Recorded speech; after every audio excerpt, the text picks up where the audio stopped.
Part 1. The Woman in the Burning City. The smoke reached her before the soldiers did. Fatima bint Yusuf is standing in the courtyard of her family's home in the Merv district of Khorasan. The year is 1221. The month is February. She is 22 years old, and for the past 3 days she has been listening to the city die around her. Merv was one of the greatest cities on earth. You need to understand that before we go any further. This is not a village. This is not a border town. Merv, in the year 1221, is one of the largest urban centers in the entire world. Its population is estimated at between 200,000 and 1 million people, depending on which medieval geographer you consult. It has libraries older than most European kingdoms. It has canals that irrigate fields stretching to the horizon. It has mosques and madrasas and markets that traders travel 6 months to reach. It has produced poets and mathematicians and astronomers whose names are still in textbooks today. And for 3 days it has been burning. Fatima can hear the screaming from the next street. It has been continuous for so long that it no longer sounds like human voices. It sounds like weather, like wind through a place where wind has no business being, constant and sourceless and impossible to locate. She has been hiding in the space beneath the floor of the storage room since the first day. Her mother is beside her. Her 2 daughters, 7 and 4, are pressed against her body. Her husband went to help defend the eastern wall on the first morning. She has not seen him since. She has not heard his voice. She has heard other things. The commanders who will process the survivors of Merv will later record their count. The Persian historian Juvayni, writing 2 decades after the massacre, will record a figure so extreme that modern historians still debate whether it can be accurate. He writes that the Mongol soldiers counted the dead for 13 days and arrived at a number above 1,300,000. Whether or not that precise number is correct, what is not in dispute is this: Merv, one of the most magnificent cities in the medieval world, ceased to exist as a functioning human settlement after February 1221. The people who selected survivors, chosen for specific purposes, were taken. Fatima does not yet know she will be among them. She does not yet know that being chosen to survive will mean something she has no category to understand. She does not yet know that what happens to her over the next 3 years has been happening to women across Central Asia for the past 5 years, and will continue happening across Russia, across Persia, across Eastern Europe for the next 3 decades. And that the system, because it is a system, organized, deliberate, with rules and hierarchies and purposes, is documented in sources that scholars have had access to for centuries, but that almost no one outside of academic specialists has ever read. What happened to Fatima and to tens of thousands of women like her during the Mongol conquests of the 13th century is the subject of tonight's video. This is not a simple story. It is not a story of random violence. It is not a story of barbaric hordes acting without thought or purpose. It is a story of a system, a remarkably sophisticated and deliberately designed system for processing conquered populations, and specifically for processing conquered women, that the Mongol Empire developed over decades and refined through hundreds of conquests. That system is documented in Persian chronicles, in Chinese imperial records, in Russian annals, in Armenian histories, in the accounts of European travelers who passed through Mongol territory and recorded what they saw, in the writings of survivors who dictated their experiences to scribes, and in the administrative documents of the Mongol Empire itself that have survived in archives from Beijing to Tehran. The documentation exists. It has always existed. What has not existed until relatively recently is the willingness to read it, translate it, and teach it. Tonight, you will learn what the documents say. Tonight, you will learn about the selection process, how the Mongols determined who lived and who died, and what category of life the survivors would be assigned to. Tonight, you will learn about the system of distribution, how women were allocated among warriors, administrators, nobles, and the Khan's household according to rules so structured they could fill a legal code. Tonight, you will learn about the transformation process, the deliberate, systematic methods by which captured women were separated from everything that had previously constituted their identity. Tonight, you will learn about the women who found ways to survive inside the system, the women who resisted and what happened to them, the women who were eventually released or ransomed, and what the sources say about what they carried with them when they returned.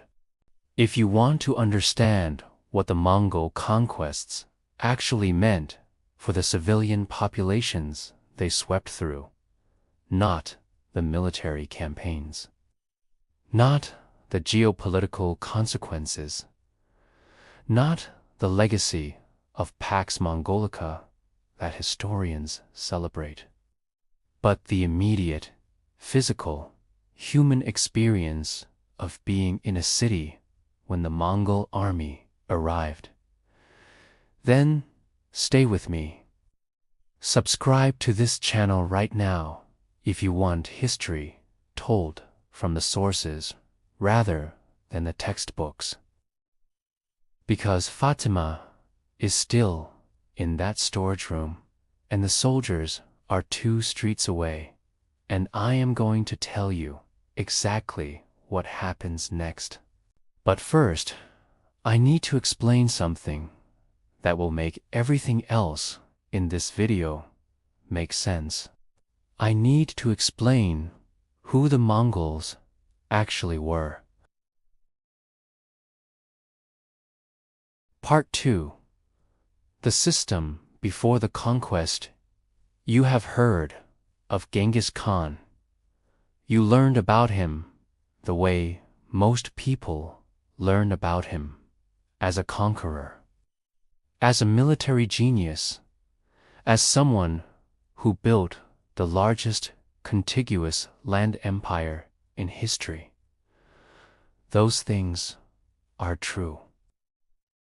They are also almost completely beside the point for understanding what happened to the women of Merv. What the textbook version of Genghis Khan almost never explains is that the empire he built was not simply a military machine. It was an administrative system of extraordinary sophistication. And that administrative system had very specific policies regarding conquered populations, policies that were deliberate, codified, and enforced. The Mongolian word is yasik, the Khan's law. It governed everything from trade tariffs to diplomatic protocol to the treatment of religious minorities. It also governed what happened to the populations of conquered cities. The yasik distinguished between cities that surrendered without resistance and cities that fought back. The distinction was not moral. It was practical. Cities that surrendered could be taxed, administered, and integrated into the empire. Cities that resisted were made into lessons. The lesson of a resisting city had a specific structure. The military-age male population was eliminated. This was not done randomly. Mongol commanders organized the surviving population of conquered cities into groups of 10, assigned counting responsibilities to specific soldiers, and conducted systematic tallies. The elimination of the male population was a logistical operation, not a frenzy. The remaining population, primarily women, children, and the elderly, was then sorted. This is where the system becomes specific, in ways that the general histories do not tell you. The sorting had multiple categories. Skilled craftspeople of both sexes, weavers, metalsmiths, potters, physicians. Scribes were set aside for transport to the Mongol heartland where their skills were needed. Children below a certain age, typically assessed by whether they were taller than the axle of a wagon wheel, were sometimes spared and sometimes distributed. Religious leaders in cities where the Khan's policy of religious tolerance applied were sometimes released. And then there were the women. The allocation of women from conquered populations was not left to individual warriors. It was administered. The Mongol army had officials whose specific function was to categorize and distribute the human spoils of conquest, according to rules that reflected the hierarchical structure of the empire itself. The Persian historian Atamalik Juvayni, who served as governor of Baghdad under the Mongols and had access to both Mongol administrative records and survivor accounts, describes the system in detail in his history titled The History of the World Conqueror. He is an uncomfortable source for modern readers because he is simultaneously a man who witnessed Mongol destruction of his own civilization and an administrator who worked for the empire that caused it. But his proximity to the system makes his descriptions of how it functioned extraordinarily precise. He describes what he calls the selection of the remaining population, the process by which Mongol officials went through.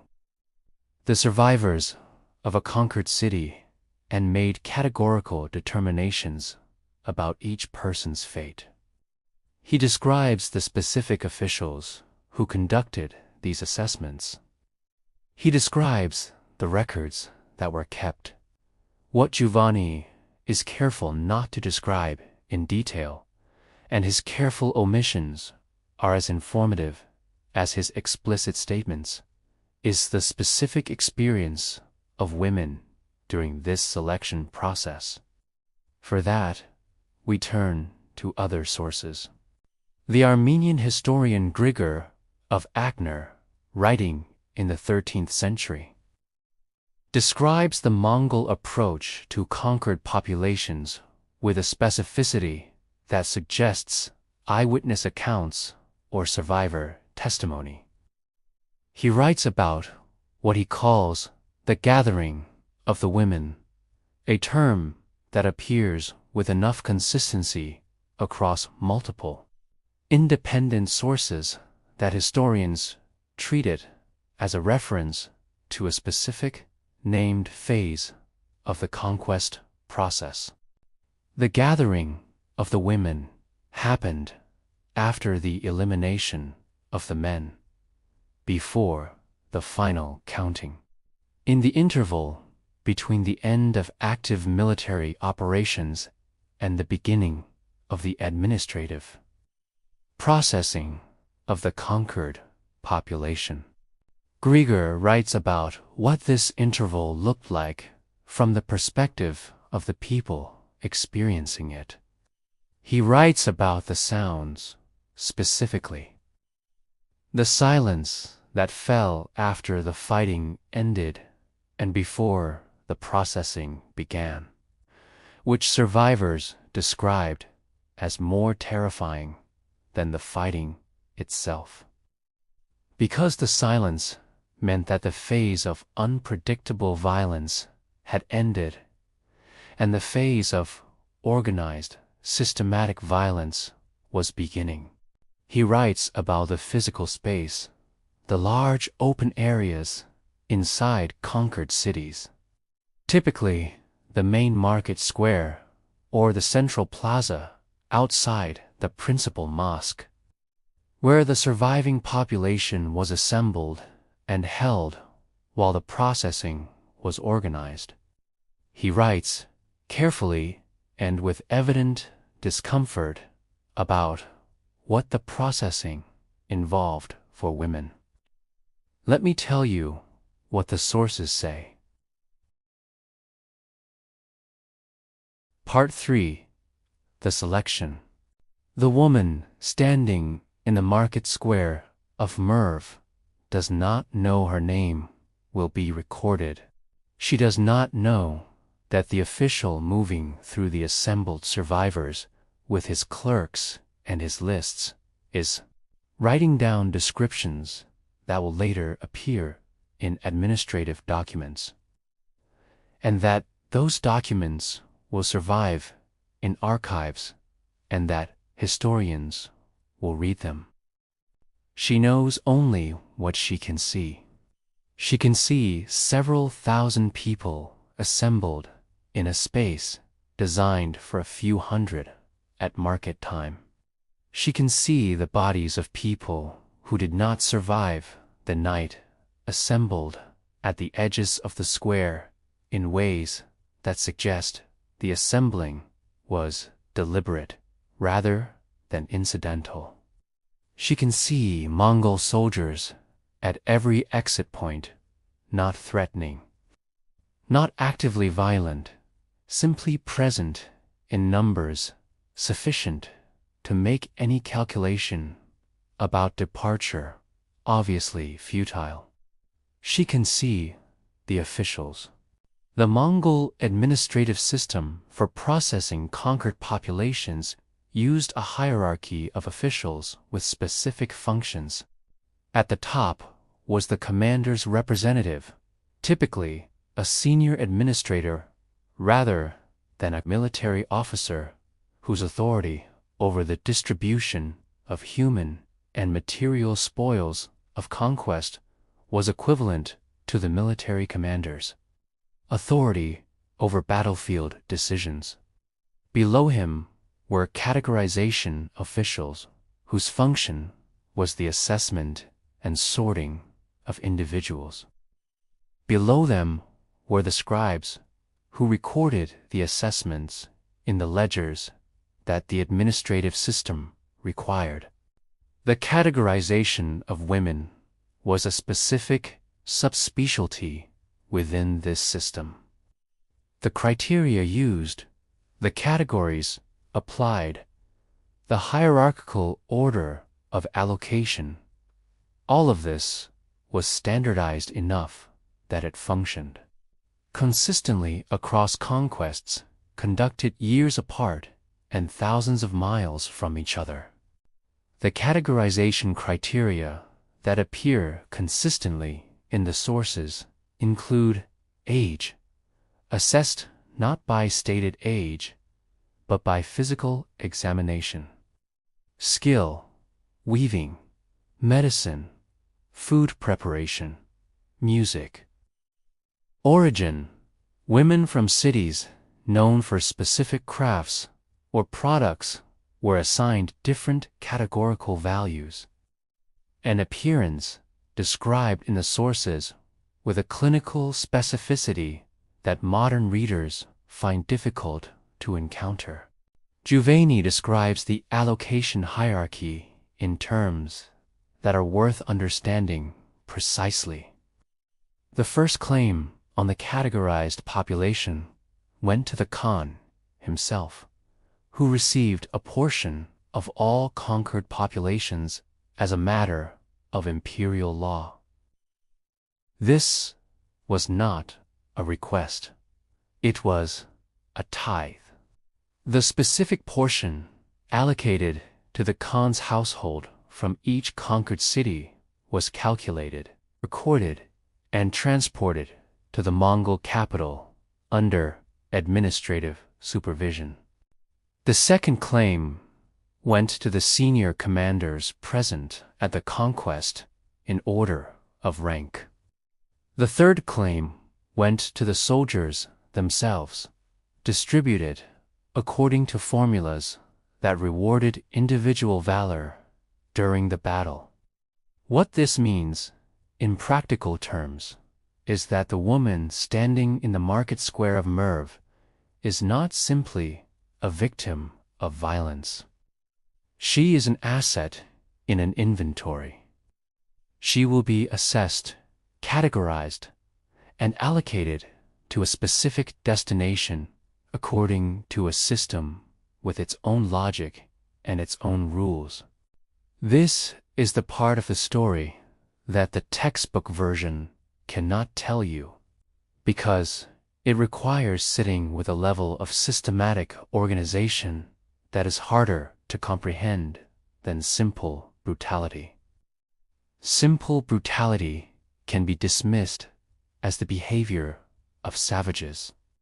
Organized, systematic distribution of conquered women according to codified hierarchical allocation rules requires a different response. It requires understanding that what happened in Merv in 1221 was not chaos. It was administration.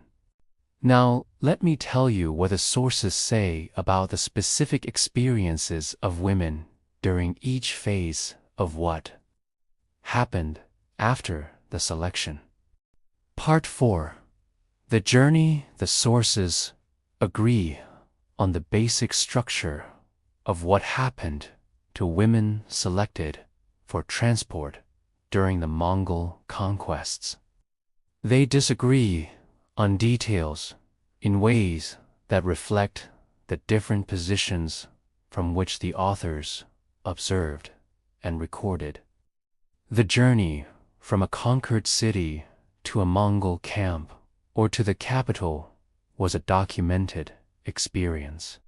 Not comfortable, not humanitarian, but documented in ways that reveal the system's logic. The Persian chronicler Ibn al-Athir, who wrote his monumental history, the complete history during the period of the early Mongol conquests, and whose work represents one of the most important surviving, Accounts of the period describes the transport of women from conquered cities in terms that emphasize the systematic nature of the operation. He is writing from the perspective of an Islamic scholar watching the destruction of the civilization he belongs to, and his accounts carry the weight of that position.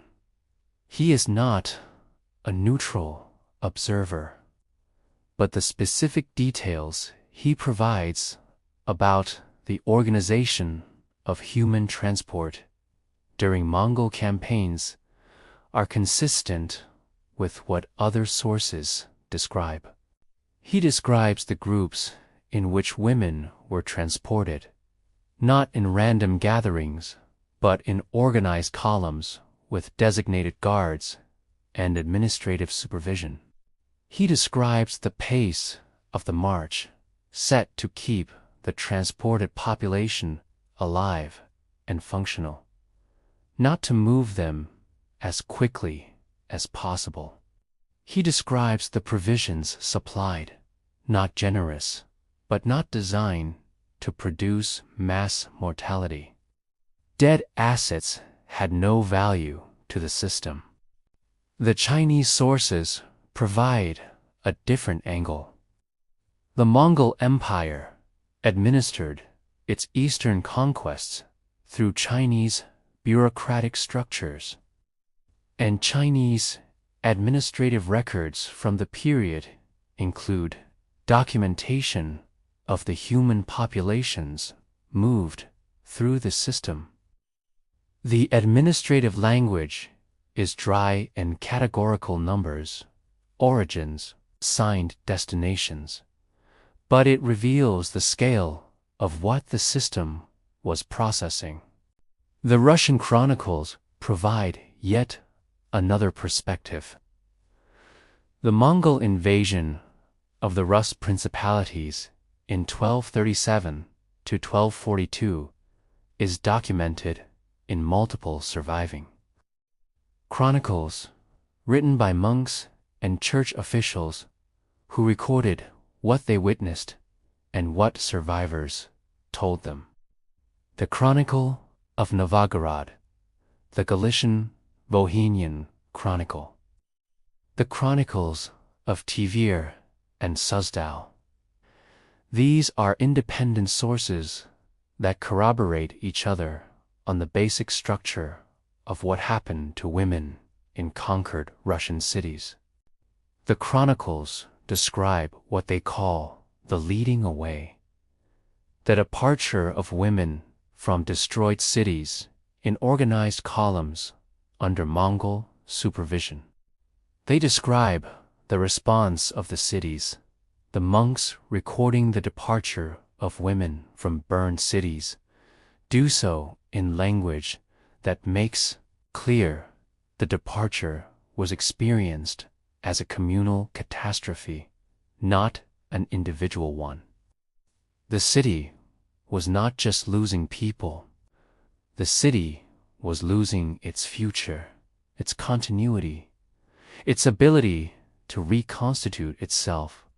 But the sources that tell us the most about the experience of the journey itself are the captivity accounts, the testimonies of women who were transported and who later returned, either through ransom or through the eventual relaxation of captivity that sometimes occurred after years in the system.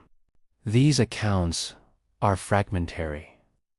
Most were not written down by the women themselves, who, in many cases, were not literate. They were recorded by religious officials, priests, monks, mullahs, who interviewed returned captives, sometimes as part of formal legal proceedings about the captive's status upon return, sometimes simply as acts of documentation. The testimonies that survive across multiple independent sources describe common experiences with enough consistency that historians treat them as reliable evidence of systematic rather than individual practices. The first stage of the journey, the accounts agree, was the hardest. The departure from the conquered city happened quickly, often within hours of the end of active military operations. Women were given little time to gather possessions and no time to arrange for family members who were not also being transported. The separation happened fast, deliberately fast, in ways that the accounts suggest were understood by the Mongol administrators as functionally necessary. Separation was not incidental to the system. Separation was the system's first tool. The sources are consistent on this point. Whether Persian, Russian, Armenian, or Chinese, the accounts of the early stages of Mongol captivity describe a rapid, systematic effort to dissolve the social connections, family, community, religious, linguistic, that constituted the captured women's identities. This was not cruelty for its own sake. It was, in the language of the system's own logic, preparation. Part 5. What the system was preparing. Let me pause here, because this is where the narrative gets complicated in a way that requires precision. The Mongol system for managing conquered populations was not designed primarily to cause suffering. Causing suffering was a byproduct, a significant byproduct, a massive byproduct. The goal was integration. The Mongol Empire had a fundamental demographic problem. The Mongols themselves were a relatively small population, estimates of the total Mongol population at the time of Genghis Khan's rise range from 1 to 2 million people ruling.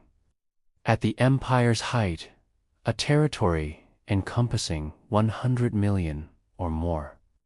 The empire needed administrators, craftspeople, translators, soldiers, teachers, physicians, and workers of every description to function. And the empire's own population could not supply these needs. The solution was systematic extraction of human capital from conquered populations. This context does not make what happened to Fatima in Merv acceptable. It does not make it less devastating. It does not change what it meant to be a woman caught inside the system. But it explains why the system was structured the way it was, why it kept records, why it distinguished between categories of people, why it went to the trouble of organized transport rather than simple destruction.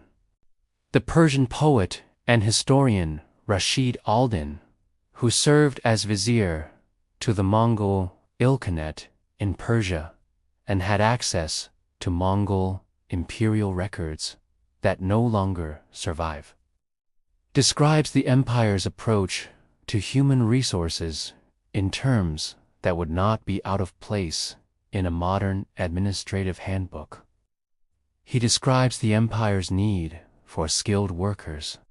He describes the mechanisms by which skilled workers were identified in conquered populations. He describes the administrative structures through which they were transported, housed, managed, and utilized. He also describes, with less explicit detail, what happened to women in this system. Women entered the Mongol imperial system through multiple pathways. The pathway determined, to a significant degree, the nature of the subsequent experience. The first pathway was the Khan's household. Women allocated to the imperial household were transported to the Mongol capital and integrated into the complex domestic and administrative structure of the Khan's court. This pathway was not the worst outcome within the system. The Khan's household was a large, complex organization that provided physical security and, for women who navigated it successfully, opportunities for influence that were unavailable in other parts of the system. The Chinese records of the Yuan dynasty, the Mongol Empire's Chinese successor state, include detailed accounts of the domestic structure of the imperial court. Among these records are descriptions of the women's quarters, the organizations, hierarchies, and administrative structures governing the imperial household's female population. These records reveal something that the popular understanding of Mongol conquest does not accommodate. The women within the imperial household were not simply victims. They were participants in a complex social system with its own internal hierarchies, alliances, and opportunities. This is not a comfortable observation, but it is what the sources show. The second pathway was the households of senior commanders. Women allocated to commanders' households were transported to wherever the commander's establishment was located, which could mean the Mongol heartland, or a permanent garrison in a conquered territory, or a mobile command center that moved with the army. The documentation of these households is less detailed than the imperial records, but survivor accounts describe their structure with enough consistency to allow reconstruction. The third pathway was the allocation to individual soldiers. This was the most common fate for the largest number of women, and it is the least documented in official records. Because individual soldiers' domestic arrangements did not generate administrative paperwork in the way that imperial allocations did. The survivor accounts that provide the most detail about this pathway describe experiences that varied enormously depending on the individual circumstances, the specific soldier, his existing family situation, the territory where his unit was stationed. The fourth pathway, which the official sources mention least, but which survivor accounts describe most vividly, was the holding period before final allocation, the time between selection in the conquered city and arrival at a permanent destination. This period could last weeks or months, and the accounts of this period are among the most difficult in the historical record. Let me tell you what Fatima experienced during the first weeks of her captivity. Part 6. The breaking. She does not think of herself as a captive yet. This is consistent across the survivor accounts with a regularity that suggests it is not coincidental. Women in the early stages of Mongol captivity consistently describe a period of not hope exactly, but refusal. The mind's refusal to accept the categorical shift that has occurred. she is still, in her own understanding, a woman from Merv who is temporarily in an abnormal situation. She is still the daughter of a merchant family, the wife of a scholar, the mother of 2 daughters whose names she cannot stop saying silently inside her head. The administrative system had a response to this refusal. The survivor accounts describe, with remarkable consistency across different times and places, a set of practices used during the early period of captivity that functioned to dissolve the categorical identity of the captured women. These practices were not random cruelty. They were specific and deliberate. The first practice was linguistic isolation. Women captured from Arabic-speaking Khorasan were, where possible, separated from other Arabic speakers and placed in groups where a different language was dominant. This was not always possible given the logistics of managing thousands of captives simultaneously. But the accounts describe enough instances of deliberate linguistic separation that it appears to have been a recognized practice rather than an accidental occurrence. The purpose was not simply to make communication difficult. It was to begin the dissolution of the social self that language constitutes. A person speaks, and in speaking, inhabits a community of speakers. Remove the community of speakers, and you begin to remove the self that existed within it. The second practice was name replacement. The accounts describe the assignment of new names, Mongol names, or the names commonly used in the language of whoever controlled the particular camp to captured women. The new name was used consistently and exclusively. The old name was not directly forbidden. It was simply never used until the woman herself began to reach for the new name first, and the old name began to feel like something that belonged to someone else. The 13th century Armenian friar William of Rubrak, who traveled through Mongol territory and recorded detailed observations of Mongol domestic life that his employer, King Louis IX of France, had requested, describes the process of name assignment in captured women's households with the detached precision of an ethnographic observer. He does not moralize about what he sees. He simply describes it. And what he describes is consistent with what the Persian and Russian and Chinese sources describe from their different angles. The third practice was work assignment. This is the element that the official histories most thoroughly suppress, and that the survivor accounts describe with the most emotional intensity. The assignment of work was not incidental. It was central.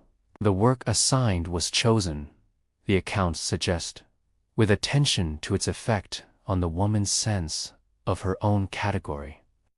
Women from elite families were assigned domestic tasks. Women with religious training were assigned work that was incompatible with their religious practice. Women who had been household managers were placed in positions where they had no authority over their own labor. The point was not the work itself. The point was the category the work placed the woman in. Juvain, writing about the aftermath of conquest in terms that are clinical even when describing devastation, notes that the transformation of captured women into functional members of Mongol households was understood by Mongol administrators as a process with a predictable timeline. He describes this timeline in terms of stages. The first stage was resistance, expected, anticipated, administratively managed. The second stage was what he calls submission, though the word in his Persian requires unpacking. It describes not an internal state of acceptance, but an external pattern of compliance, a learning to function within the system's constraints without internal transformation. The third stage, which the Persian sources describe as completion, and the survivor accounts describe as something more ambiguous, more personally catastrophic, was the stage at which the previous identity had been sufficiently eroded that the present circumstances had become the only available frame of reference. Some women reached this third stage quickly. Some never fully reached it. The accounts of women who were eventually ransomed or released describe returning to their original communities, carrying the experience of all three stages, and finding that the communities they returned to could not easily accommodate what they had become. But we are getting ahead of ourselves. Let me tell you about the women who resisted. Part 7. The Resistors. History remembers resistance when it is military, when it involves armies and battles and the kind of defiance that can be commemorated with monuments.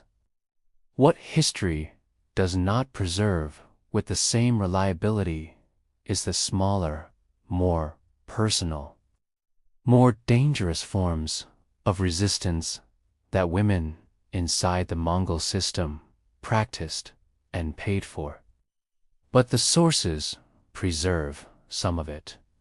The Persian historian Hamdallah Mustafi, writing in the 14th century and drawing on earlier accounts and administrative records from the Ilkhanate period, describes incidents of resistance by captured women with enough specificity that the incidents appeared to be drawn from actual recorded cases rather than generalized narrative. He describes women who refuse food not as a passive withdrawal from life, but as a specific act of refusal of the system's provision and therefore of the system's authority.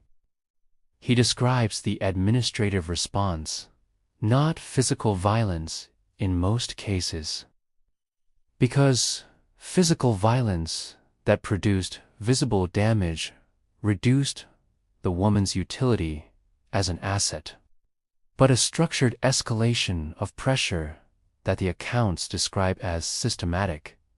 He describes women who attempted to communicate with family members from whom they had been separated, finding ways to pass messages to locate relatives. To maintain connections, the system was designed to sever. He describes the success rate of these attempts as low and the consequences of discovery as severe. He describes women who attempted escape. This is the most documented form of resistance, because escape attempts that were recovered generated administrative paperwork, reports, inquiries, decisions about consequences that survived in archives when the individual accounts of captive experience did not. The escape attempts described in these records reveal something important about the geography of captivity. The administrative center of the Mongol Empire was in territory that most captives had no framework for navigating.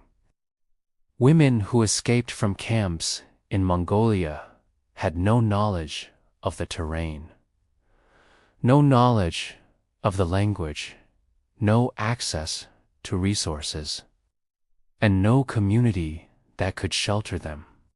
The escape attempts that the records describe almost uniformly end in recovery within days. The ones that did not, the women who disappeared from the records without documented recovery, represent either successful escapes that were never recorded or deaths that were similarly undocumented. The records do not allow us to distinguish. What the records do allow us to trace is the eventual fate of women who survived long enough to become documented individuals rather than administrative units. And this is where the story becomes, in some ways, more complicated than the narrative of captivity and suffering suggests. Part 8. The Women Who Rose. The Mongol Empire is one of the only pre-modern empires in which women exercised documented, substantial political authority at the highest levels of government.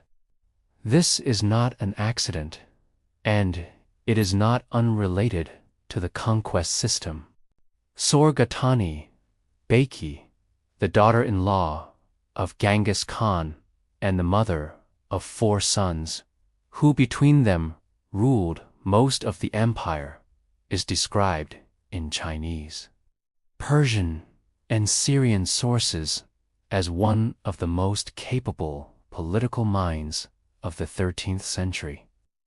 The Syrian bishop Barhebrius, who knew her personally, writes about her with an admiration that is remarkable given that she represented a civilization that had destroyed cities he had lived in.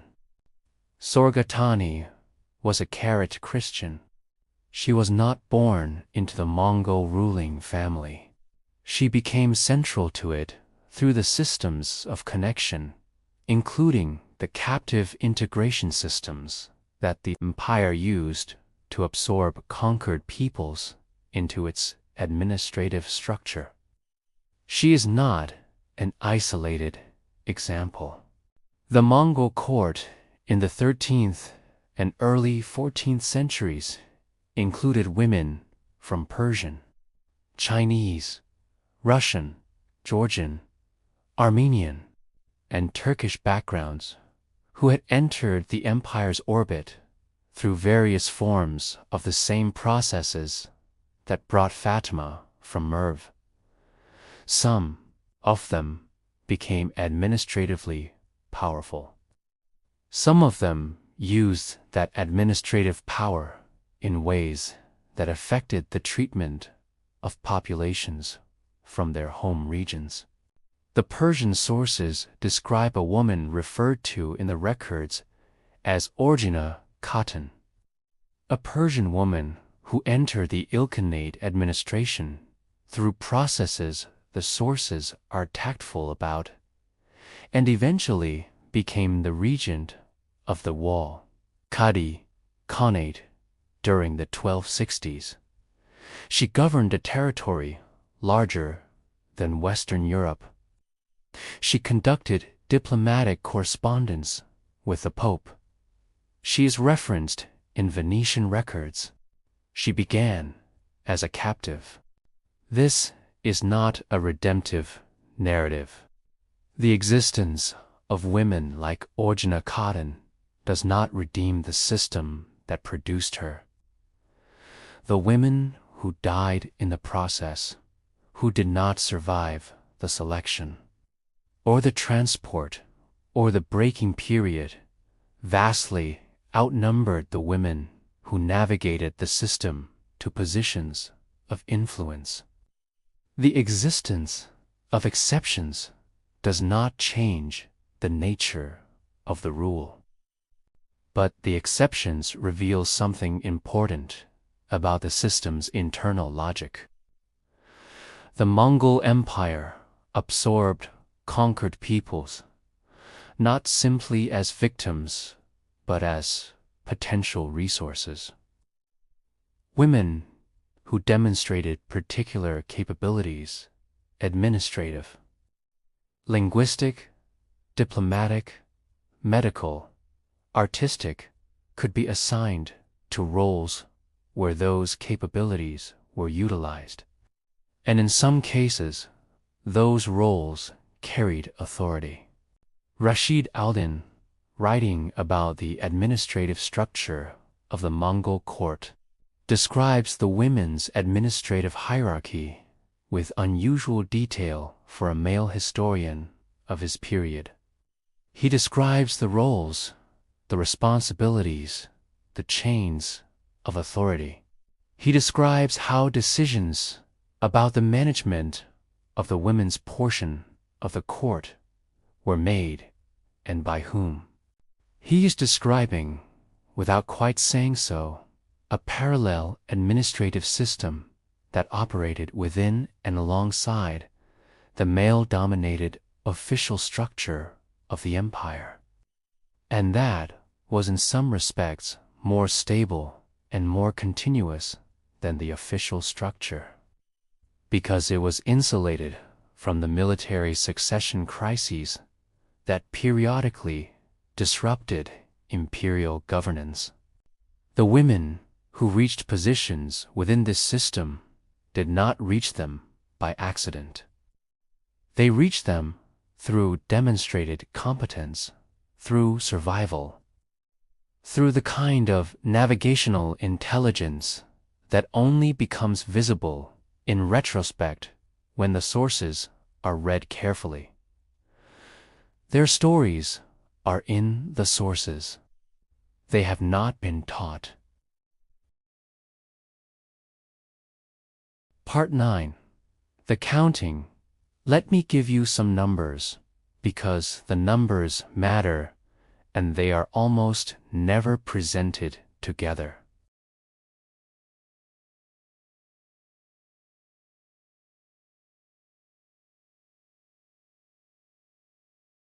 The demographic consequences of the Mongol conquests are documented in the archaeological record as well as the historical. Cities that had been major urban centers, Merv, Nishapur, Balkh, Urgench, Ray show dramatic evidence of depopulation during the 13th century. The population of Iran, which had been among the most densely populated regions in the world, declined dramatically and did not recover to pre-Mongol levels for centuries. What the demographic data cannot show is what the experience felt like to the people inside it. For that, we return to Fatima. Part 10. What happened to Fatima? She survived the first winter. This is the essential fact around which everything else about her story must be understood. Survival in a Mongol captivity system during the first winter was not guaranteed. The mortality rate during the early stages of captivity from exposure, from illness, from the violence of the process itself, was high enough that the administrative records show it being factored into calculations about resource allocation. She survived because she was young, because she was healthy, because she spoke Arabic and Persian and enough Turkic to communicate with the camp's population.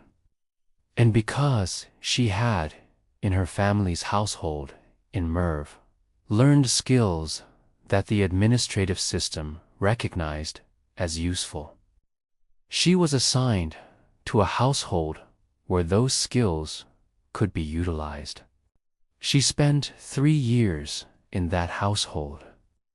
The sources that preserve fragments of her experience preserved through a religious, legal proceeding that occurred after her eventual return to a community in Persia, describe those 3 years in terms that reflect the stage-by-stage transformation that Juvayni described in his administrative account.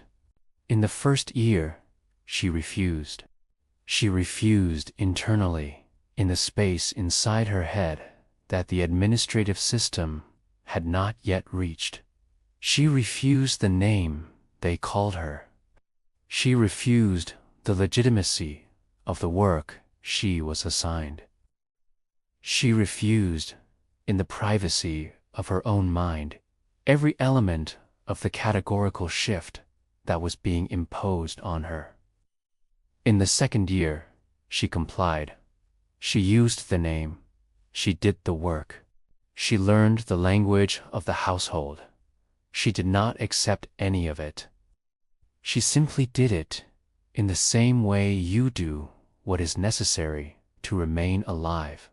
In the third year, she found something that the system had not anticipated. She found a community, not an external community, not the community of Merv, which no longer existed, an internal one.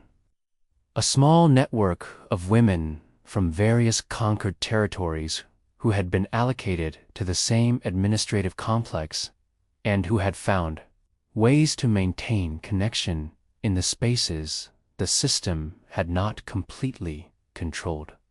They spoke at night. They shared food when they could.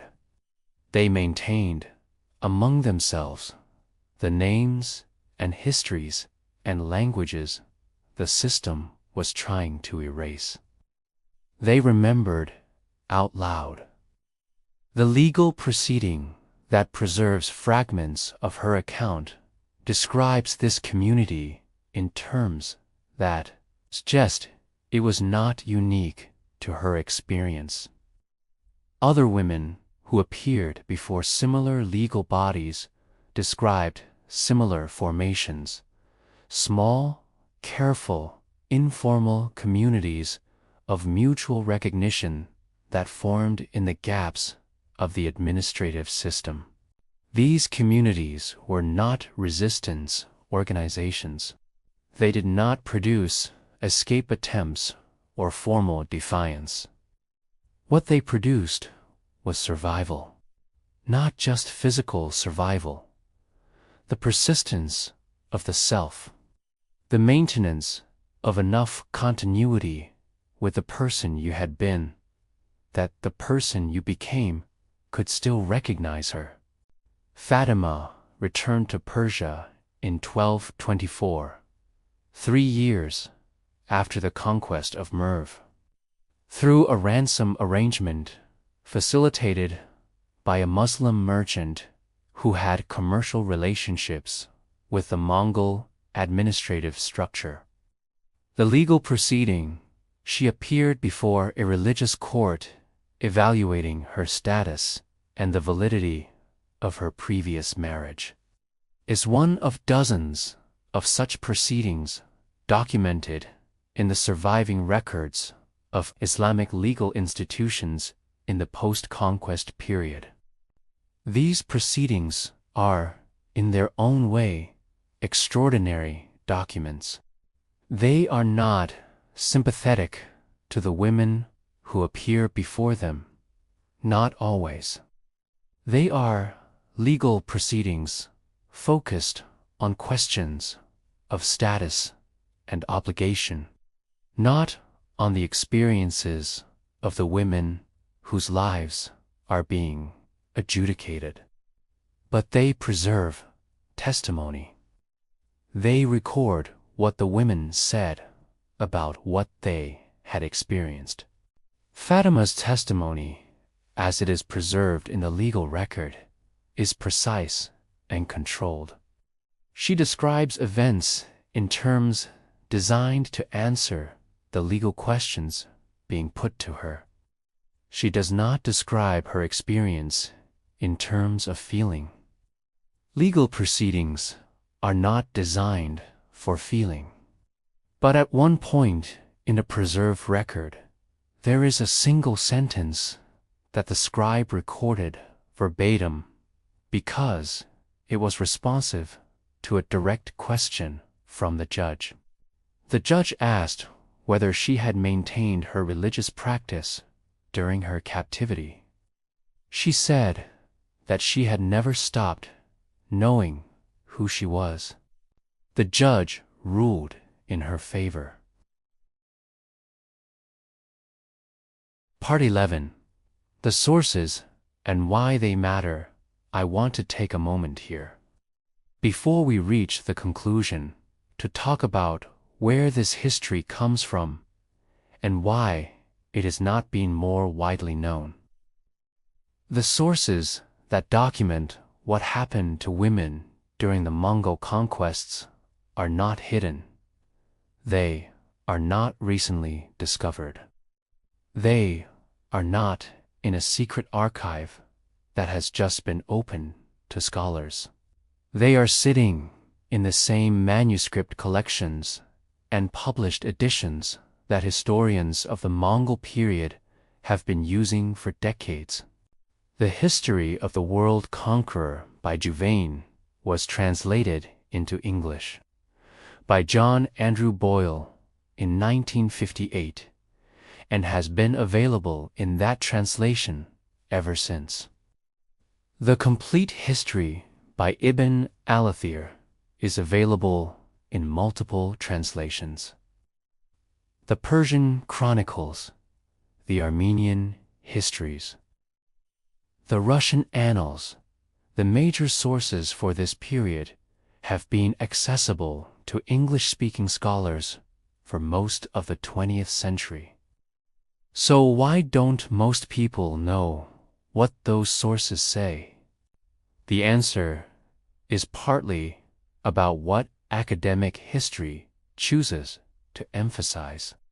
The history of the Mongol Empire has traditionally been told as a story of military campaigns, geopolitical consequences, and administrative structures.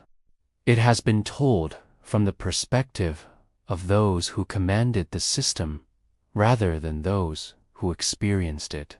But the answer is also about something more fundamental. The experiences of women in conquered populations, what happened to them, what they endured, how they survived, what they managed to preserve, and what they lost, have not been considered central to the historical narrative. They have been considered peripheral, secondary, regrettable, but contextual. The scholars who have pushed back against this, who have argued that the experiences of women in conquered populations are not peripheral, but central to understanding what the Mongol conquests actually were, have done so against institutional resistance that has softened considerably in recent decades, but has not disappeared. The work of historians like Timothy May and Broadbridge and Bruno de Nicola on women and gender in the Mongol Empire represents a sustained effort to read the sources that exist and bring the evidence they contain into the mainstream historical account. Their work reveals something that the traditional military and administrative history of the period obscures. The Mongol conquests were experienced differently depending on who you were and where you stood within the conquered population. The experience of a male administrator absorbed into the Mongol bureaucratic structure was different from the experience of a skilled craftsman transported to the Mongol capital. All three of those experiences are in the sources. Only one of them has been consistently told. Part 12. What was lost and what survived? I want to close with something that the sources make clear, but that almost never appears in discussions of the Mongol conquests. The demographic catastrophe of the Mongol conquests was also a cultural catastrophe. Cities that had been centers of learning, artistic production, scientific development, and religious tradition, cities that had accumulated centuries of manuscripts, art, architectural knowledge, and institutional memory, were emptied of the populations that maintained those cultural inheritances. Some of what was lost is simply gone. The libraries of Merv and Nishapur and Urgenj contained manuscripts that no longer exist anywhere. The scholarly traditions that had developed in those cities died with the scholars who carried them. The architectural knowledge that had produced the buildings whose ruins are still visible in Khorasan was not written down in ways that survived. But some of what was lost traveled. The women transported from conquered cities carried knowledge with them. Recipes, medical practices, textile techniques, musical forms, linguistic knowledge, legal and religious understanding. All of this traveled in the memories and skills of the women who were transported. Some of it entered the Mongol cultural sphere and shaped the culture of the empire's later generations in ways that can be traced in the sources. Some of it found its way back to the regions from which it had been taken, carried by women who eventually returned through ransom or release. The historian Michael Byron, whose work on the Mongol Empire focuses on its role in the transmission of culture across Eurasia, describes what she calls the unacknowledged cultural contributions of the transported populations to the empires that conquered them. She describes how Persian administrative practices shaped Mongol governance, how Chinese technical knowledge transformed Mongol material culture, how Islamic architectural traditions influenced the construction projects of Mongol rulers who had destroyed the cities where those traditions developed. This cultural transmission happened through people, specific people with specific knowledge and specific skills, who were moved from one place to another by the conquest system, and who brought what they knew with them. Many of those people were women. The transformation of the Mongol Empire from a nomadic military machine into a sophisticated multicultural state, a transformation that happened within 2 generations of the initial conquests and that scholars of the period find remarkable for its speed and completeness, was accomplished in significant part by the absorbed populations of the conquered territories. The women who survived captivity and were integrated into Mongol households taught their children. They transmitted language, cooking, religious practice, musical traditions, stories. The children they raised in Mongol households grew up knowing things that their Mongol fathers did not know, speaking languages their fathers did not speak, understanding the world through frameworks their fathers did not have. This is the part of the Mongol conquest story that is most consistently absent from the standard histories. The empire that the Mongol warriors built was filled, sustained, and in many respects shaped by the women they conquered. Part 13. Return to Fatima. It is 1224. Fatima bint Yusuf is 25 years old. She is standing in a city in the Ilkhanate, the Persian remnant of the Mongol Empire that is not Merv. Because Merv no longer exists, not in any meaningful sense. Not as the city her parents raised her in, and her husband studied in, and her daughters were born in. She is wearing clothes that are not what she would have chosen. She is carrying a legal document in a language she had to learn in captivity. She is speaking to a religious judge who is deciding whether her previous life can be legally reconciled with her present circumstances. She does not describe what she feels standing there. The legal record is not designed to contain what she feels. But the legal proceeding preserves one more detail that the sources do not explain, only record. When the proceedings concluded and the judge issued his ruling in her favor, a ruling that affirmed her legal status, resolved the questions about her previous marriage, and granted her the formal standing she needed to reconstitute a life within the community she remained, standing where she was for a moment without speaking. The scribe noted this because it was unusual. Legal proceedings of this kind were typically followed immediately by the departure of the parties.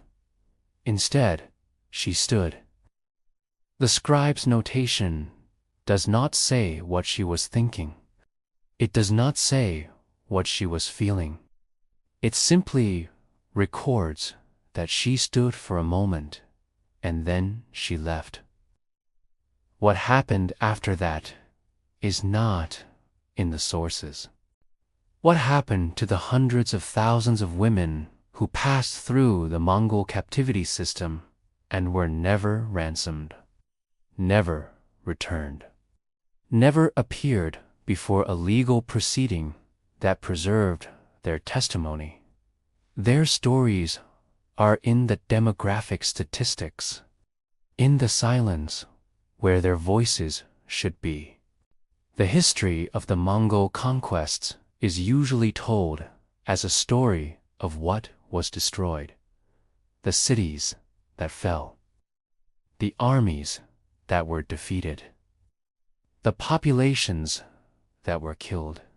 What is less often told is the story of what survived across the distance, what was carried in human memory through years of captivity and transmitted to the next generation and the generation after that, until it became something the empire itself could not have produced without it.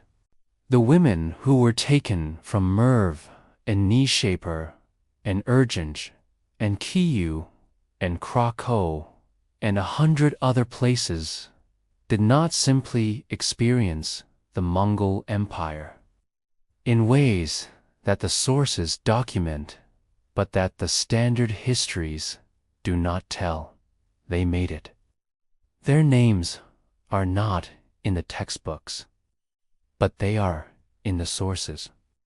And now you know where to look. If you have made it to the end of this video, I want to thank you for staying with a story that is not easy and not comfortable and not resolved in the way that neat historical narratives are supposed to be resolved. Comment below telling me where in the world you are watching from. The geographic range of people who are interested in this kind of history is something I find genuinely remarkable, and I want to understand it better. If you found value in this video, subscribe so you do not miss what is coming next. The history that has been systematically left out of the standard accounts is a large territory. We have covered one corner of it tonight. There is much more. The sources are waiting.